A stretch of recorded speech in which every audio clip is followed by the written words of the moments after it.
we'll have a new CEO of Stevens, and to me it's one of the most prideful moments of my life. Warren Stevens, 29 years old today, Warren will be CEO of Stevens Inc.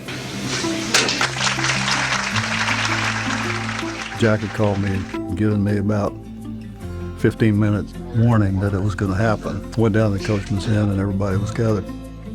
Who was that guy at 29?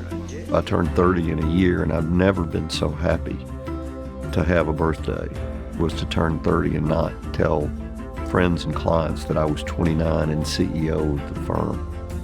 Warren will be CEO. Warren, happy birthday.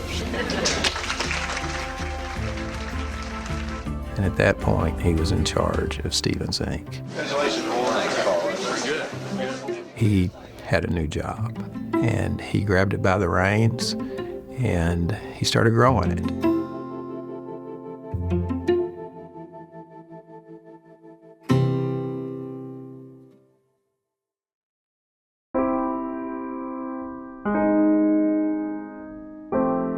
What his father had always said to him is that your goal is to stay in business the next day. I think everybody had utmost faith in him that, he was going to do that. The crash of '87 was huge. A lot of firms around the country would not answer the phones. Warren said, we will answer the phones, we'll talk to our clients. They need to talk to you more now than ever. When we had the crash in 2008, I just saw how he navigated that he could immediately turn to everyone who worked for Stevens and say, we're going to be fine. It's pretty remarkable that he has led our firm through all the ups and downs that we've seen in the world and in the business for that many years. Tyson and Holly Farms, Warren was at the center of that transaction, and it was something that I think worked out remarkably well. Looking back, the biggest changes have been the investments that Warren and the family have been willing to make in the business. SIMG, that was a flat-footed startup, and today it's an incredibly successful business. We've grown our private client business. We've added all types of wealth planning and strategies teams to bring a much higher level of skills and discipline to the asset allocation of our clients. When you look at our footprint today and where we've expanded, major offices for us today would be Chicago, Dallas, Little Rock, Atlanta, Boston, and New York. We wouldn't have gotten there without Warren's ability to invest in it.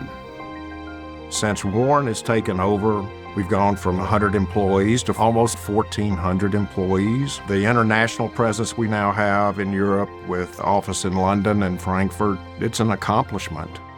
Now, growth sometimes can be challenging to the culture of a firm. So I think one of the great accomplishments that Warren has done is he has grown this firm, but we've never lost our culture. The culture of this firm, a family-owned business, and what that means, that we've never lost sense of who we are, and that's because Warren won't let us. He has a great saying his dad taught him, and he lived by it, which was if you go home and you've had a bad day, things haven't gone well, but you look in the mirror and your integrity's intact, then you've had a good day. And I think he's instilled that in everybody here. September 11th, it wasn't until later that I learned about just how Dad reacted. 9/11, Warren came downstairs and he said, we will not profit off of this disaster. We're going to answer the phones. We're going to make fair markets. We will not intentionally short this market. We will support the markets.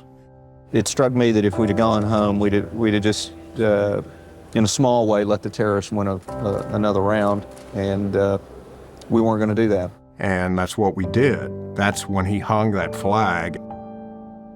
It's been up ever since 9/11. It's a huge statement of how Warren feels about his country.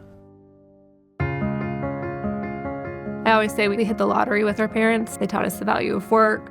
But what they really have done for us is place an importance on family. We are family first, and that shines through, I think, in everything that we do. I had no idea whether Dad had a good day or a bad day. He gets home at this time, we have dinner, and he asks us about our day, and that's what we do. We knew he was working hard. We knew that he was busy at Stevens Inc., sort of in the building downtown. In fact, he always tried to, I think, make it interesting, and it was to us. It was something that they never shied away from talking to us about, but it's just, this is what Dad does, this is what Granddad does, and this is how we give back. Watching Miles, John, and Laura grow up, I've always been amazed at how all three of them are so smart, so energetic, such hardworking, have a degree of humility about them that is just very unique, and how they are 3 for 3 on doing that. They all have their own strengths, and I think they'll be a winning combination. You know, they're smart, they're good people, they have a great work ethic, and they love the firm.